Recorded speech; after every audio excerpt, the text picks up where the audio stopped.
बोलिए गजानंद भगवान की जय। ओम श्री गणेशाय नमः। ओम श्री मातृपितृ चरण कमलाभ्यो नमः। ओम श्री परमात्मने नमः। ओम श्री सद्गुरुदेवताय नमः।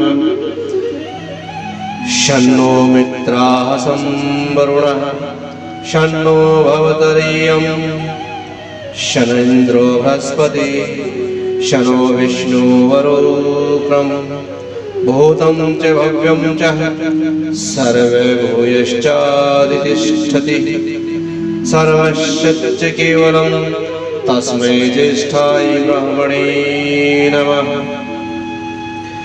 नमः शंभवाय च भयोभवाय च नमः। शंकराय च मस्कराय च नमः। शिवाय च शिवतराय च। गुरुर्ब्रह्मा गुरुर्विष्णु गुरुर्देवो महेश्वराय गुरुर्साक्षात् परब्रह्म तस्मै श्री गुरुवे नमः। आइए पावन पुनीत श्रावण के मास में पुण्य प्रदायिनी शिव महापुराण की कथा के पंचम दिवस में प्रवेश करते हैं। पंचम दिवस में प्रवेश करने से पूर्व हमने पूर्व में कथा सुनी कुमार कार्तिक के भगवान शिव के प्रताप से आशीर्वाद से प्रकट हुए और तारकासुर का वध किया, देवताओं की सहायता की। और अब आज की कथा शुभारंभ करने से पहले थोड़ा भगवान के नाम का संकीर्तन कर लेते हैं। आइए आप सभी मिलकर भी भगवान के नाम का संकीर्तन कीजिए। क्या कहते हैं? ऋषि मुनियों की जन सारे प्रभु तुम्हारा गुण गाते हैं। ऋषि मुनि योगी जन सारे प्रभु तुम्हारा गुण गाते हैं। क्या राजा क्या रंग भिखारी द्वार तुम्हारे आते हैं, द्वार तुम्हारे आते हैं। क्या राजा क्या रंग भिखारी द्वार तुम्हारे आते हैं। परम कृपालु परम दयालु प्रभु जीवन आधार हो। परम कृपालु परम दयालु प्रभु जीवन आधार हो। नमस्कार भगवान तुम्हें भक्तों का बारंबार हो। नमस्कार भगवान तुम्हें भक्तों का बारंबार हो। श्रद्धा रूपी भेंट हमारी चरणों में स्वीकार हो। श्रद्धा रूपी भेंट हमारी चरणों में स्वीकार हो। नमस्कार भगवान तुम्हें भक्तों का बारंबार हो। ओम नमः शिवाय ओम नमः शिवाय नमः शिवाय ओम नमः शिवाय नमः शिवाय ओम नमः शिवाय ओम नमः शिवाय ओम नमः शिवाय ओम नमः शिवाय नमः शिवाय ओम नमः शिवाय नमः शिवाय ओम नमः शिवाय नमः शिवाय ओम नमः शिवाय ओम नमः शिवाय ओम नमः शिवाय। बम बम भोले नमः शिवाय हर हर भोले नमः शिवाय ओम नमः शिवाय ओम नमः शिवाय नमः शिवाय ओम नमः शिवाय नमः शिवाय ओम नमः शिवाय नमः शिवाय ओम नमः शिवाय ओम नमः शिवाय ओम नमः शिवाय हर हर भोले नमः शिवाय। बम बम भोले नमः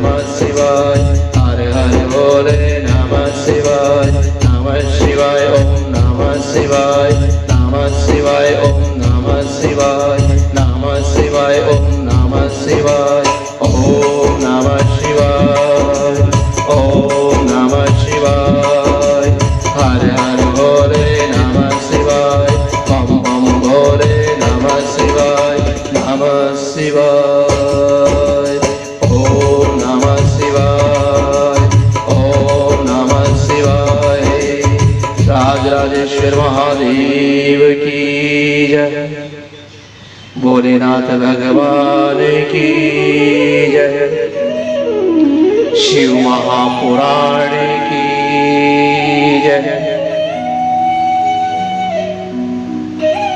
आइए हम भगवान शिव की ये पावन कथा गा रहे हैं। आप सब श्रोताओं को कैसा आनंद आ रहा है यह तो नहीं मालूम, परंतु भगवान भोलेनाथ की ये कथा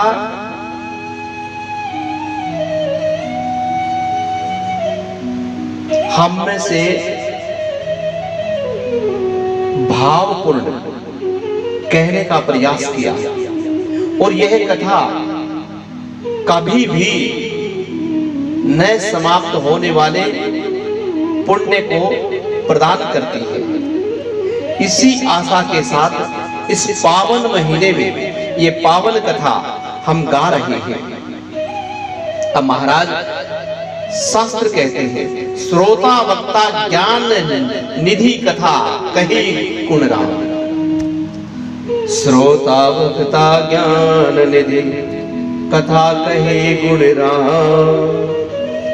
तुलसीदास जी कहते हैं, श्रोता और वक्ता ज्ञान निधि कथा कही गुण राम।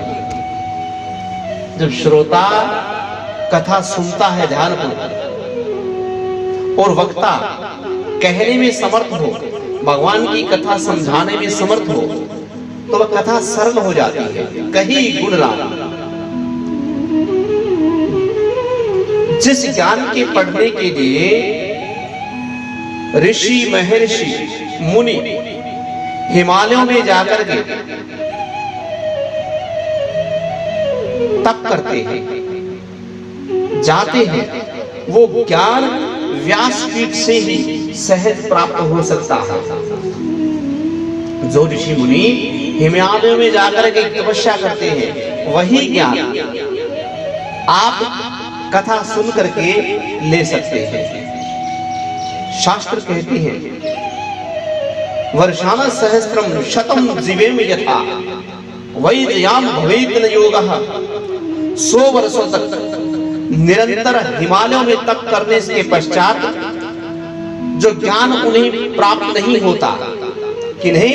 ऋषि संतों को जो ज्ञान प्राप्त नहीं होता, उस ज्ञान को प्राप्त करने के लिए शौनक आदि ऋषि 88,000 ऋषियों सूत जी महाराज के पास गए कथा श्रवण करने के लिए। जप में तप में शक्ति तो बहुत है, परंतु तप जप से ज्यादा शक्ति शास्त्र कहते हैं सत्संग में है। हम सभी एक साथ बैठ करके तप नहीं कर सकते। तप के लिए एकाग्रता चाहिए, एकांत चाहिए, और सत्संग हम लाखों लोग एक साथ बैठ करके श्रवण कर सकते हैं। शौनक जी ने यही प्रश्न सूत जी महाराज से किया। क्या कहा सूत जी महाराज ने? कथितम कारणम यथा जानम भवेतः। कथितम कारणम यथा जानम भवेतः। हिमालय की कंदराओं में बैठ करके इतना तप किया महाराज, फिर भी ज्ञान नहीं हुआ। भगवान का वास्तविक स्वरूप समझ में नहीं आया, भगवान का दर्शन नहीं हुआ, भगवान का स्वभाव समझ में नहीं आया, भगवान की गुण प्रतीत नहीं हुए। ऐसा क्यों हुआ? तो भगवान सूत जी ने कहा, ध्यान से सुनिए, भगवान सूत जी ने कहा, गुरु मुखम तदम ताजह तथा दर्शनम। गुरु मुखम तदम ताजयम तथा दर्शनम। जब तक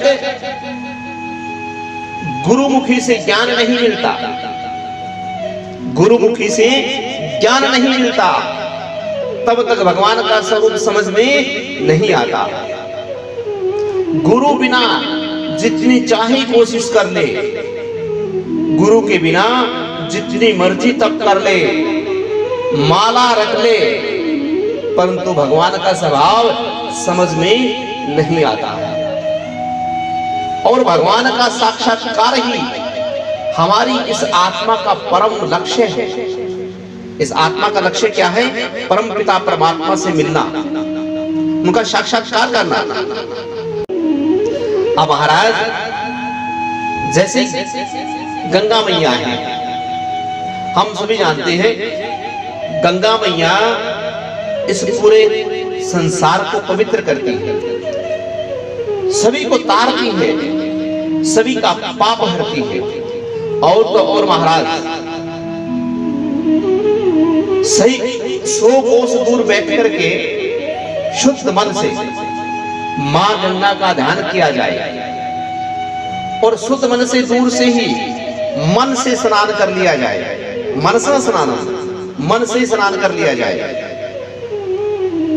तो वह शुद्ध हो जाता है।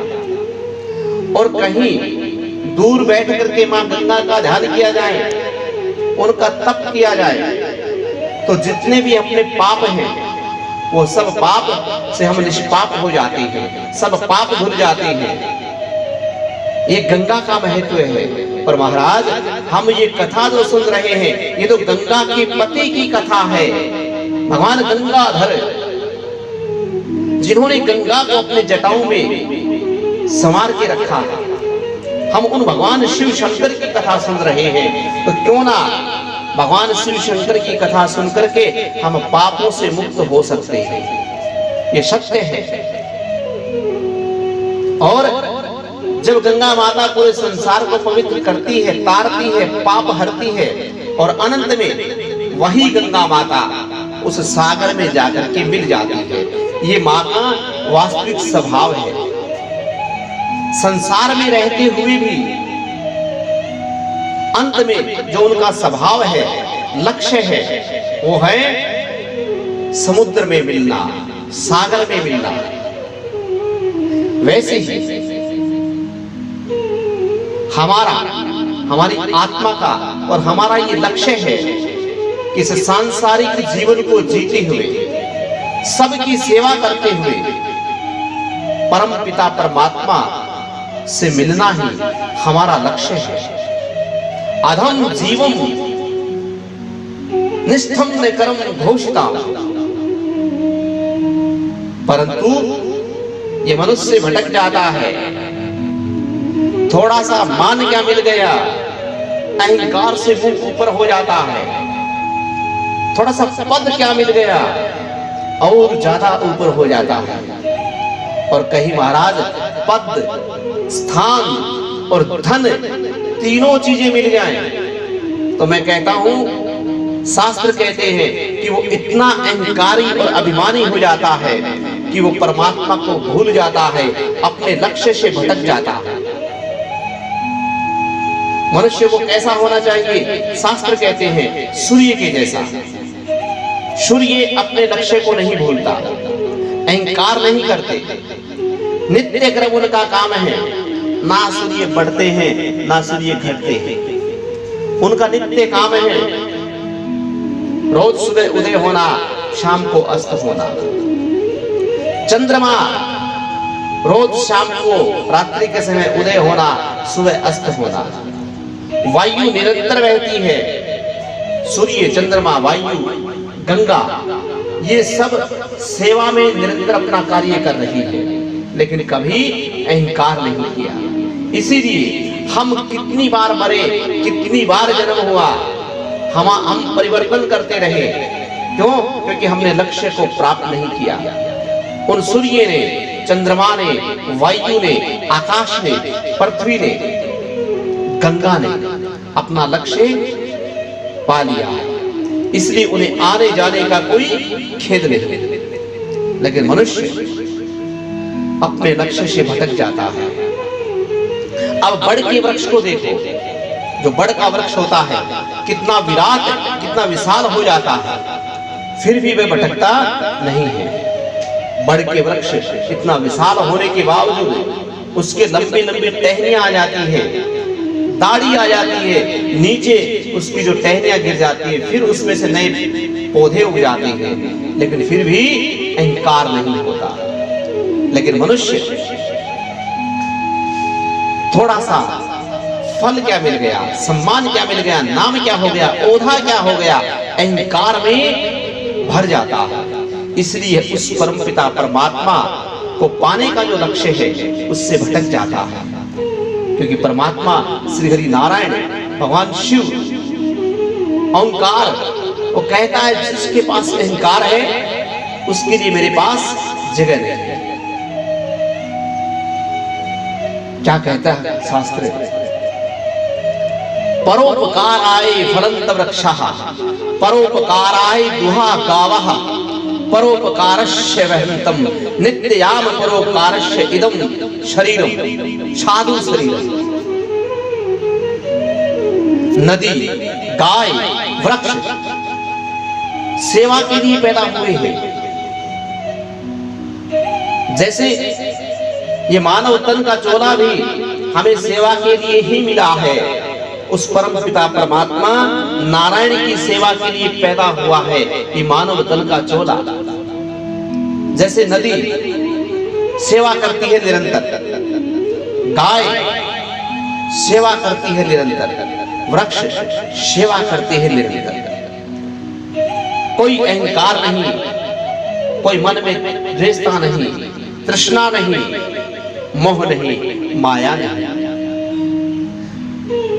रामचरितमानस में तुलसीदास जी ने इस मानव तन की बड़ी सुंदर महिमा गाई।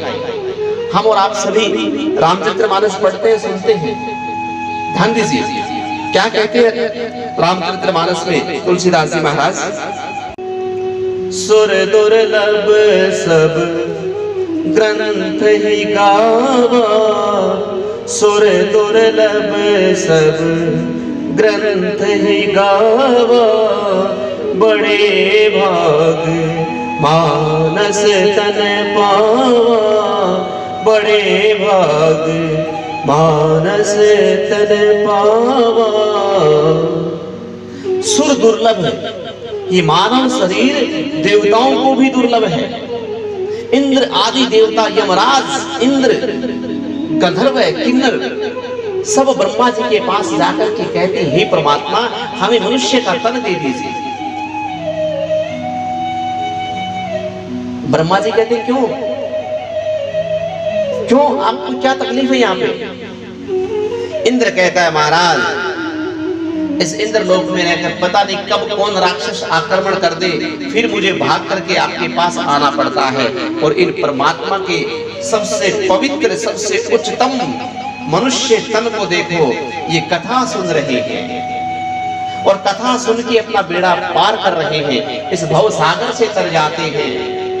और हम देवता होकर भी ये कथा नहीं सुन पाते महाराज, भगवान के नाम का स्मरण नहीं कर पाते हैं, माला जाप नहीं कर पाते हैं, क्योंकि इंद्र आदि देवता भी प्रपंच में पड़े हैं, समय नहीं है उनके पास। हम दुनिया के जंजाल में हैं और वो देवताओं के जंजाल में हैं। यमराज कहता है भगवान मुझे मनुष्य बना दीजिए, मुझे धरातल पर भेज करके आप ये सौभाग्य कमाएं, मेरा परम सौभाग्य होगा, मुझे पृथ्वी पर भेज दीजिए, क्योंकि मैं जाकर के मानव तन पा करके परमात्मा की सेवा करूंगा। ब्रह्मा जी कहते हैं यमराज तुमसे ये मनुष्य डरते हैं, फिर भी तुम कहते हो मैं पृथ्वी पर जाऊं। देखो यार तुम्हारा कितना वैभव है, लोग यमराज के नाम से डरते हैं और तुम कहते हो मनुष्य बनो। यमराज कहता है हाँ महाराज मुझे मनुष्य बना दो, मुझे नहीं चाहिए वैभव, मुझे नहीं चाहिए मेरा ये शक्ति प्रदर्शन, मुझे तो मनुष्य बना दो, पृथ्वी पर भेज दो, मैं सेवा करूं परमात्मा की। यहाँ पर मैं भगवान का नाम नहीं ले सकता महाराज, माला जाप नहीं कर सकता, पूजा पाठ नहीं कर सकता, कथा नहीं सुन सकता, सबसे बड़ी बात तो सत्संग नहीं दे मिलता यहाँ पे। इसलिए हे प्रभु कृपा करें आप मुझे मनुष्य बनाए, लेकिन ब्रह्मा जी बनाते नहीं। इसीलिए तुलसीदास जी ने कहा है सुर दुर्लभ सब ग्रंथ ही गावा, बड़े भाग मानस तन पावा। इस मनुष्य तन को बड़े मुश्किल से मिला है, बड़े भाग्य से मिला है। अब जैसे पेड़, गाय, वृक्ष और नदी ये अपना सेवा निरंतर चला रही है, ऐसे ही परमात्मा के इस मनुष्य को परमात्मा नारायण की सेवा, उनका भजन, उनकी बंदगी, उनका सत्संग निरंतर करनी चाहिए। क्योंकि अगर मान लो पेड़ कबहु न फल बसे, नदी न सिंचत नीर, पेड़ कभी भी अपने फल नहीं खाता, और अगर पेड़ अपना फल खाने लगे तो महाराज कोई पेड़ को बोता ही नहीं। नदी न संचत नीर, नदी अपना जल नहीं पीती। वैसे ही इस मनुष्य को परमपिता परमात्मा ईश्वर नारायण भगवान हरि उनका ध्यान करना चाहिए, भगवान शिव का ध्यान करना चाहिए। तपस्या ना सही, सत्संग अवश्य करना चाहिए, भगवान की कथा सुनते रहना चाहिए निरंतर। क्योंकि मेरे गुरुदेव कहते हैं कथा वही है, सत्संग भी वही रोज मिलता है। लेकिन हर रोज सत्संग क्यों चाहिए? इसलिए कि जैसे हम घर में रोज झाड़ू पोछा लगाते हैं, और तो महाराज बहुत से घरों में तो पैसे देकर के पोछे झाड़ू करने के लिए लोग रखे होते, नौकर रखे होते हैं, ताकि अपने घर की सफाई हो जाए।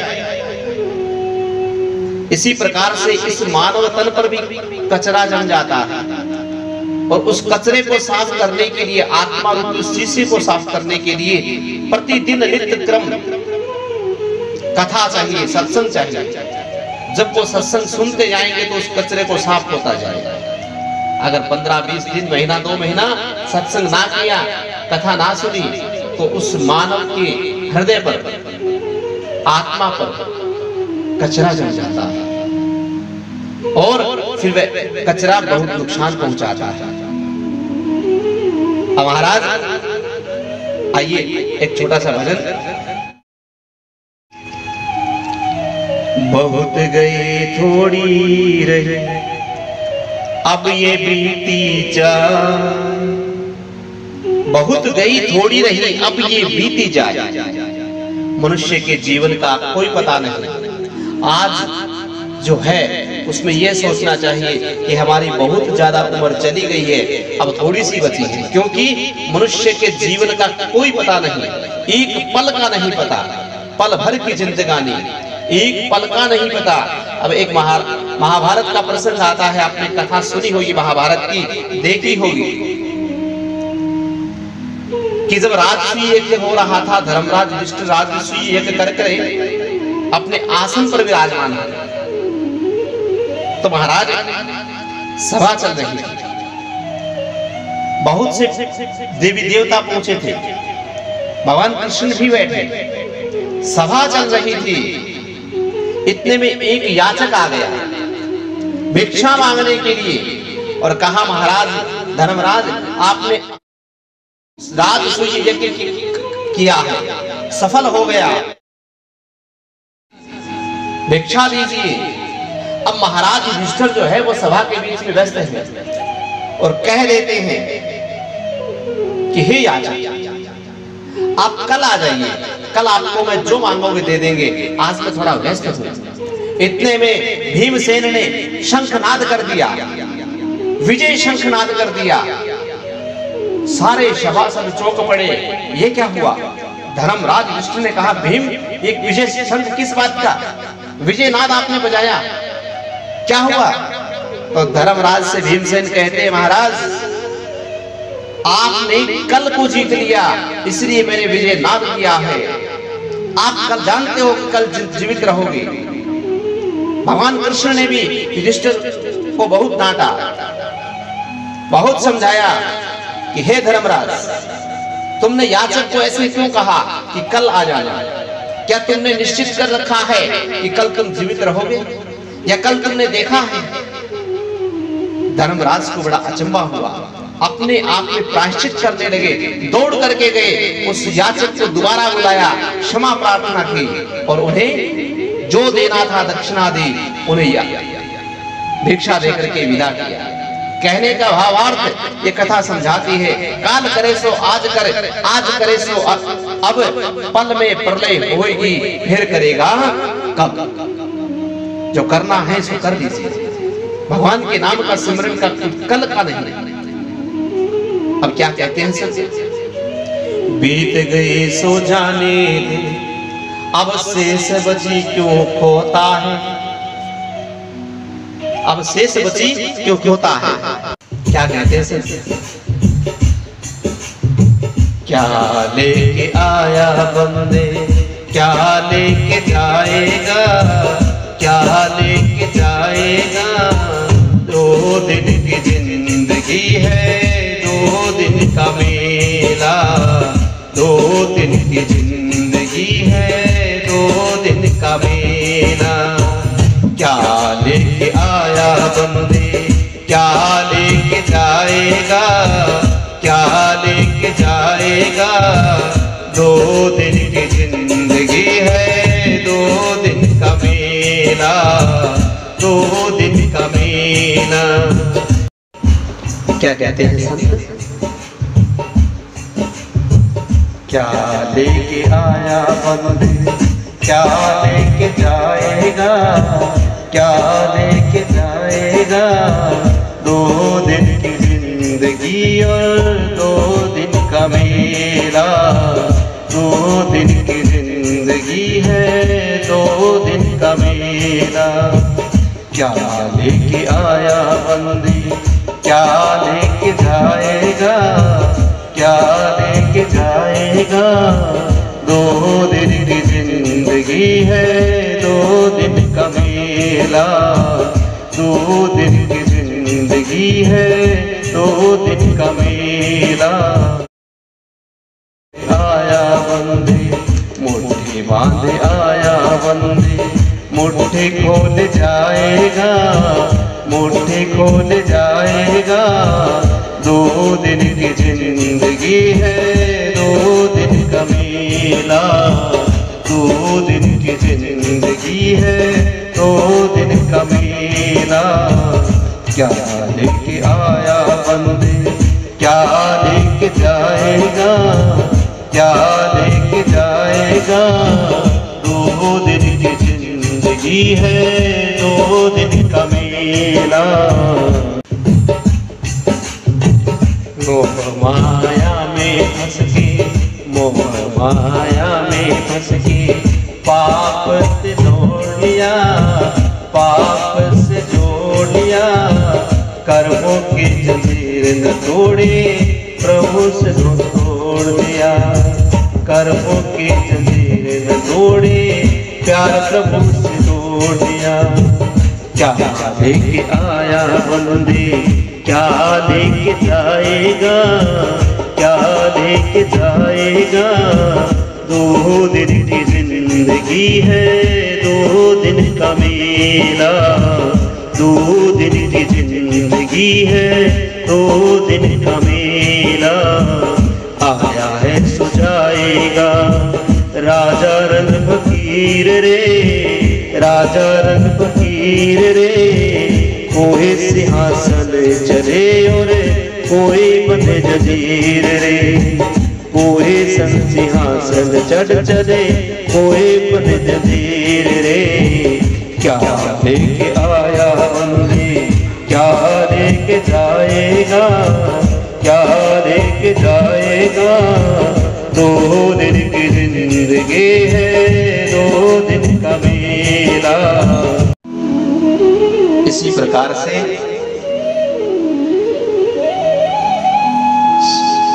शिव महापुराण के रचयिता वेद व्यास जी महाराज कहते हैं,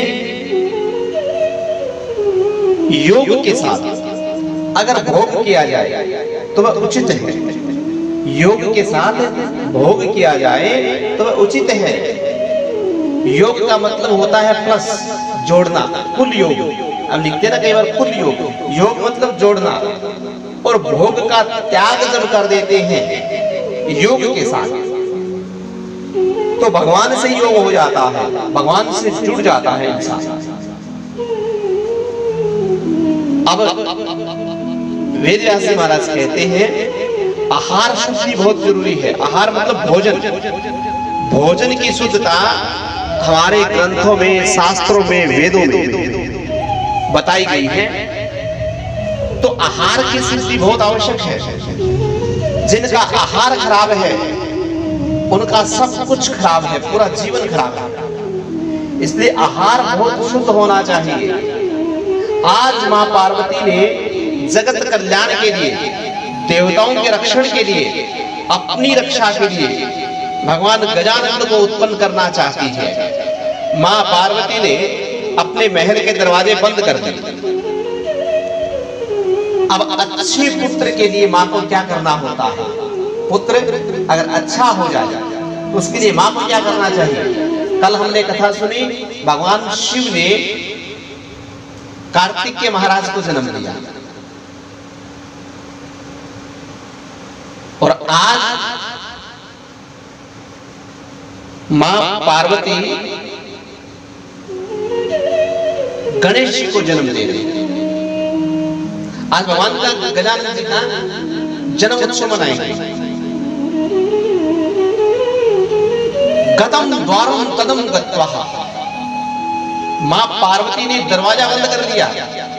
सुबह सुबह 4 बजे की बात है, मां उठी। भगवान शिव वर्षों के लिए तपस्या करने के लिए, ध्यान करने के लिए, जप करने के लिए चले गए कैलाश पर्वत पर। अब मां पार्वती ने नियोजन किया कि अब मैं अकेली हूं, अब मुझे कृत्य करना चाहिए, लीला करनी चाहिए। मां पार्वती ने महल के दरवाजे बंद कर लिए और प्रसव सरोवर में रजस्वला में चली गई और भगवान शिव का ध्यान करने लगी। और 7 दिन बीत गए और जब मां पार्वती ने अपने शरीर को देखा तो शरीर पर 7 दिनों से मैल उड़ाया था।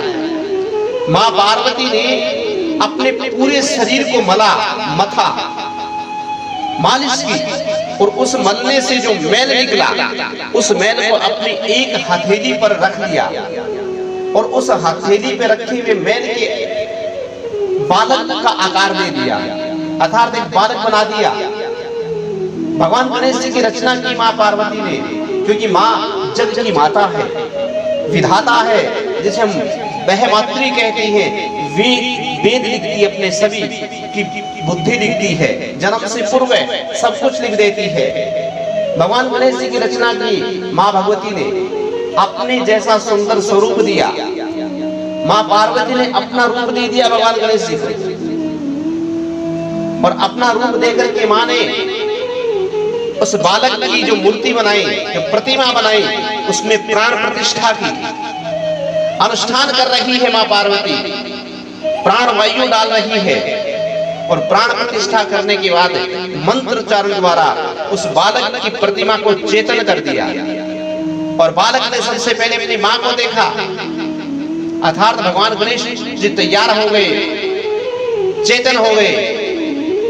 और पहला गुरु मां है, क्योंकि बालक सबसे पहले जन्म लेते ही अपनी मां को देखता है और जब निकलता है प्रसव वायु के द्वारा इस भूमि पर, तो उस समय उसके मुंह से भी यही वचन निकलता है, मां मां। जब रोता है तो मां की आवाज निकलती है, पापा पापा कोई नहीं बोलता। इसलिए सबसे पहले गुरु जो है वो मां होती है। जैसा मां ज्ञान देगी बालक को, बालक वैसा ही बनेगा। आज मां पार्वती ने कहा, देखो बेटा, मैं तेरी हूं, तू मेरा है, तेरा भी इस दुनिया में कोई नहीं है मेरे सिवा, और मेरा भी इस दुनिया में कोई नहीं है तेरे सिवा। क्यों? मां पार्वती को पता है भगवान शंकर कई वर्षों के लिए, कोई पता नहीं कब आएंगे, वो कैलाश पर चले गए तपस्या करने के लिए, इसलिए मैं हूं और मेरा बेटा है।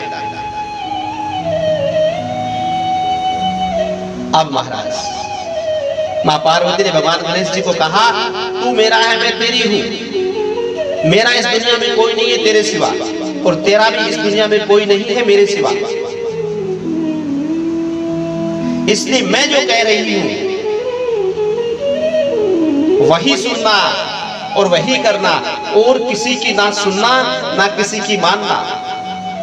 मां पार्वती ने भगवान गणेश जी का नामकरण संस्कार कर दिया, यज्ञोपवीत संस्कार भी कर दिया, भगवान को यज्ञोपवीत पहना दी, नामकरण संस्कार कर दिया मंत्र उच्चारण द्वारा, क्योंकि जग की माता है, विधाता। और कहा ये छड़ी पकड़ो, दरवाजे पर खड़े हो जाओ, क्योंकि 7 दिन हो चुके हैं और मां स्नान ध्यान करना चाहती है। अभी प्रसव से मुक्त हुई है, बालक को जन्म दिया है, बालक को प्रकट किया है, इसलिए मां अपने वस्त्र अलंकृत धारण करना चाहती है। तो कहा कि ये छड़ी लो और जाकर दरवाजे पर खड़े हो जाओ, और जब तक मैं आज्ञा ना करूं घर के अंदर किसी को नहीं आने देना। गुरु वाक्यम यथा सत्यम तदम मेघाम श्रीहरि। गुरु की आज्ञा का पालन करना भगवान हरि की आज्ञा के पालन करने के सम्मान है। और पहला गुरु कौन है यहाँ पहला गुरु है भगवान शंकर की पत्नी माँ पार्वती, गणेश जी की माँ। इसलिए माँ जो है वो प्रथम गुरु हुई। गुरु आज्ञा पालन से ही महाराज सबरी ने राम को पाया। सबरी के गुरु ने जब अंतिम समय में सबरी से कहा कि हे बेटा तू चिंता मत करना, यही तुम्हारे आश्रम में भगवान राम आएंगे, तो उनकी राह बांटना। अंतिम समय के वाक्य को सुनकर के सबरी रोज सुबह उठ करके रास्ते को झाड़ू कर लगाती थी, गुहार झाड़ करके फूलों के सजाती थी कि मेरे राम आएंगे। नित्य क्रम हुआ उसका। कभी भी सबरी ने भगवान गुरुदेव की आज्ञा का उल्लंघन नहीं किया। माँ सबरी ने कभी नहीं सोचा कि गुरुदेव ने कहा था राम आएंगे, लेकिन मेरी 90 वर्ष की उम्र हो गई, आज तक राम नहीं आए। अगर ऐसा सोच करके सबरी छोड़ देती आशा तो राम कभी नहीं मिलते। लेकिन सबरी ने पूरा सब्र रखा, गुरु की आज्ञा का पालन किया और 100 वर्षों के बाद, पूरे 100 वर्षों के बाद सबरी के यहाँ भगवान राम पहुंचे। कहने का भाव है गुरु वाक्यम यथा सत्यम तदम मेघाम श्रीहरि। भगवान गणेश जी ने मां के वचनों की आज्ञा का पालन किया। पार्वती ने अपने पुत्र को आज्ञा दी। भगवान गणेश जी दरवाजे पर खड़े हो गए और भगवान भोलेनाथ जो वर्षों का कहकर गए थे, पता नहीं क्या हुआ कि उस 7 दिन में ही वापस लौट आए। अचंबा हो गया। माँ पार्वती अंदर है, वस्त्र आभूषण से रहित हैं, क्योंकि बालक को जन्म दिया है। अलंकृतम भूषणाम यथा प्रसूतम यथा मंगलम। माँ पार्वती वस्त्र आभूषण से रहित है। इसलिए भगवान गणेश जी को बाहर खड़ा किया कि जब तक मेरी आज्ञा ना हो अंदर किसी को ना आने देना। दरवाजे पर घूम रहे हैं भगवान गणेश जी, और भगवान गणेश जी की उम्र कितनी है? 7 दिन की, लेकिन फिर भी 7 वर्ष के बालक लगते हैं, क्योंकि योग शक्ति से उत्पन्न हुए हैं। माँ पार्वती ने गणेश जी को यज्ञोपवीत संस्कार दिया, मंत्र दिया कि इस मंत्र का जाप करते रहना, नियम बता दिया। वस्त्रम अलंकृतम पिताम्बरम, और वस्त्र से अलंकृत किया, वस्त्र आभूषण पहनाए गणेश जी महाराज को, पीताम्बर पहनाया, पीला वस्त्र पहना दिया। पीला वस्त्र शास्त्रों में प्रेम का प्रतीक माना गया है। पीले वस्त्रों को प्रेम का प्रतीक माना गया है, इसलिए भगवान गणेश जी को प्रेम का प्रतीक पहना दिया, पीताम्बर। भगवान गणेश जी ने पीले वस्त्र पहने हुए हैं।